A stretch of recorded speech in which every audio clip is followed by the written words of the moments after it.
হচ্ছে এখানে বাচ্চাদেরকে ভর্তি করা হয়, ফলত যেটা হয়েছে ফিডার ইনস্টিটিউশনগুলোর শিক্ষার মান অনেক কমে গিয়েছে। এর পরদিনই শিক্ষামন্ত্রী জানালেন লটারিতে ভর্তি পদ্ধতি বাতিল, তার কারণও ব্যাখ্যা করেন তিনি। আপনি প্রিভিয়াস এক্সপেরিয়েন্সকে গিনিপিগ মনে করছেন, আমরা কি 7 বছর ক্ষমতায় ছিলাম? তাহলে আমরা আসছি না, ইউ ওয়েট এন্ড সি। আপনি কেন আইডেন্টিফাই করছেন আমরা গিনিপিগ বানাচ্ছি? শিক্ষায় লটারি, এটা তো জুয়া খেলা না। Why you think lottery? আপনি রিল্যাক্স করেন, আপনি is not the solution education. যে বাচ্চাটা একদম শুরুতে ক্লাসে ভর্তি হবে তার মেধাটা আপনি কিভাবে যাচাই করবেন? There is a lot of way to do it. আপনাকে যদি আপনি যদি কোনো ডাক্তারকে নিয়ে বলেন এই বাচ্চাটা বয়স 5 না এটা বয়স 6, তারা ওই দেখেই বলতে পারে, তাই দেখো সিমটম টেস্ট সিস্টেম রয়েছে। কিন্তু আমরা তো বলছি না যে আমরা তাদের। এর ফলে সে পুরনো কোচিং ও ভর্তি বাণিজ্য বাড়বে কিনা এমন প্রশ্নের জবাব দেন মন্ত্রী। কেন শিক্ষা প্রতিষ্ঠানের মান না বাড়িয়ে পরীক্ষাতেই জোর দেয়া হচ্ছে তারও উত্তর দেন তিনি। কোচিং প্রাইভেট বাণিজ্য, ওটা কি চেক দেওয়ার আমাদের সুযোগ নেই? এটা কি চেক দেওয়ার সুযোগ নেই? আপনারা যদি সত্যিকারে সমাজের দর্পণ হয়ে থাকেন, আর যখন এই ঘটনাগুলো ঘটবে আমরা কি তখন বসে থাকবো?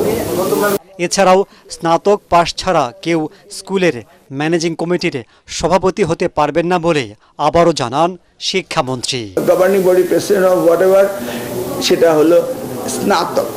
মাহবুব কবির চপল, এটিএন বাংলা, ঢাকা।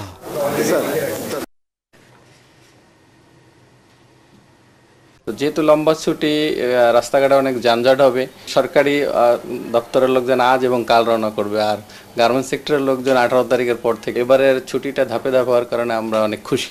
এখন মাননীয় প্রধানমন্ত্রী আমাদের এটাতে আমরা আরও উদ্বুদ্ধ হচ্ছি, আমরা কাজে আমরা নিজেরা উৎসাহ বোধ করতেছি আমরা যথাসময়ে কাজে আসার জন্য। এটা তো আমাদের চাকরি বিধিমালার জন্য এটা আমাদের অপরিহার্য একটা নিয়ম। আমাদের ঈদের লম্বা ছুটিতে খুশি হলেও সরকারি চাকরিজীবীদের ক্ষোভ আছে পে স্কেল বাস্তবায়ন না হয়। অন্তর্বর্তী সরকার বেতন বাড়ানোর যে সুপারিশ করেছিল, নতুন সরকার সে বিষয়ে কোনো পদক্ষেপ না নেওয়ায় হতাশ তারা। সব থেকে বড় আশা করছিলাম যে অ্যাটলিস্ট পে স্কেলটা পাবো, কিন্তু এখন আমরা পুরা হতাশ। এবং আমরা আশাবাদী ছিলাম যে ঈদুল ফিতরের আগেই যেন পে স্কেলটি হয়, কিন্তু এখন আমরা নিরাশার আশায় ভুগতেছি। আমরা আশা করি যে আগামী অর্থ বছরে হয়তো মাননীয় প্রধানমন্ত্রী সরকারি কর্মকর্তা কর্মচারীর জন্য কিছু একটা হলেও সে করবে। ঈদের পরে যদি আমাদেরকে পে স্কেল না দেয় সমস্ত কর্মচারীদেরকে নিয়ে আমরা ইরানের তেহরান, সিরাজ এবং তাবরিজে বড় পরিসরে হামলা চালাচ্ছে ইসরায়েল। এসব অঞ্চলে দাউ দাউ করে আগুন জ্বলছে। ধারণা করা হচ্ছে শিল্প কারখানাই হামলার প্রধান লক্ষ্য। এদিকে চলমান যুদ্ধ আরও বেশ কয়েক সপ্তাহ স্থায়ী হতে পারে বলে জানিয়েছেন ইসরায়েলের সংস্কৃতি ও ক্রীড়া বিষয়ক মন্ত্রী মিকি জোহার। অন্যদিকে যুক্তরাষ্ট্র ও ইসরায়েলের বিভিন্ন স্থাপনা লক্ষ্য করে প্রথমবারের মতো হাইপারসোনিক সেজিল-2 ক্ষেপণাস্ত্র ছুড়েছে ইরানের প্রতিরক্ষা বাহিনী। নৃত্যরত ক্ষেপণাস্ত্র নামে পরিচিতি পাওয়া সেজিল ক্ষেপণাস্ত্র শব্দের চেয়ে 13 গুণ বেশি গতিসম্পন্ন। স্থানীয় সময় রোববার প্রথমবারের মতো এই ক্ষেপণাস্ত্র ছোড়া হয়েছে বলে এক প্রতিবেদনে নিশ্চিত করেছে ইরানের সরকারি টেলিভিশন চ্যানেল প্রেস টিভি।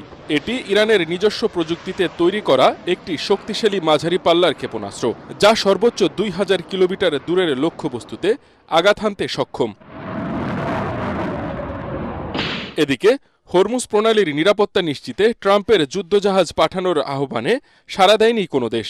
চীন, ফ্রান্স, জাপান, দক্ষিণ কোরিয়া ও যুক্তরাজ্য সহ বিভিন্ন দেশকে ওই অঞ্চলে জাহাজ পাঠানোর আহ্বান জানালেও এখন পর্যন্ত সাড়া দেয়নি কোনো দেশ। বরং চীন, জাপান আর যুক্তরাজ্য সরাসরি ট্রাম্পের এই আহ্বানকে নাকচ করে দিয়েছে। তবে হরমুজ প্রণালী সচল করতে মিত্র দেশগুলো এগিয়ে না এলে ন্যাটোর ভবিষ্যৎ খুব খারাপ হবে বলে হুঁশিয়ারি দিয়েছেন মার্কিন প্রেসিডেন্ট ডোনাল্ড ট্রাম্প। ব্রিটিশ সংবাদ মাধ্যম দ্য ফাইন্যান্সিয়াল টাইমসকে দেওয়া এক সাক্ষাৎকারে তিনি এই কড়া বার্তা দেন। এই প্রণালীর সুবিধাভোগী যেসব দেশ, তাদেরই নিশ্চিত করতে হবে সেখানে কোনো সমস্যা না হয়। যদি কোনো সাড়া না পাওয়া যায় বা জবাব নেতিবাচক হয়, তাহলে আমি মনে করি ন্যাটোর ভবিষ্যতের জন্য তা খুবই খারাপ হবে। ট্রাম্পের এই হুমকিতে ভয় পেয়ে হরমুজ প্রণালীর নিরাপত্তায় যদি কোনো মিত্র দেশগুলো অংশ নেয় তাহলে তৃতীয় বিশ্বযুদ্ধের আশঙ্কা করছেন। Inspection system.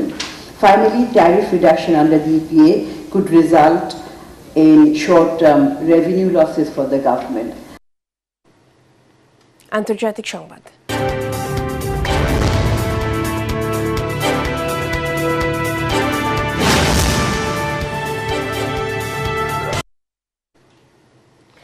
বিনোদন দুনিয়ায় সবচেয়ে সম্মানজনক পুরস্কার একাডেমি অ্যাওয়ার্ডস বা অস্কারের এবারে বিজয়ীদের নাম ঘোষণা করা হয়েছে। স্থানীয় সময় রোববার রাতে যুক্তরাষ্ট্রের লস অ্যাঞ্জেলেসে ডলবি থিয়েটারে ৯৮তম একাডেমি অ্যাওয়ার্ডসের আসরে তাদের নাম ঘোষণা করা হয়। অস্কারের জন্য এবার সেরা সিনেমা নির্বাচিত হয়েছে ওয়ান ব্যাটল আফটার অ্যানাদার। সেরা অভিনেতা মাইকেল বি জর্ডান ও সেরা অভিনেত্রী জেসি বাকলি।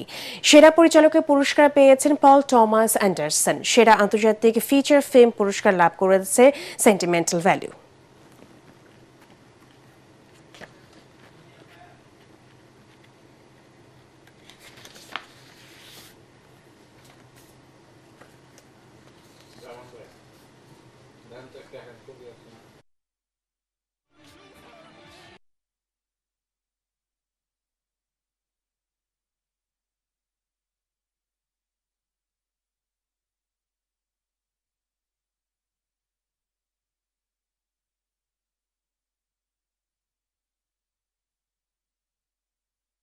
খেলার খবর।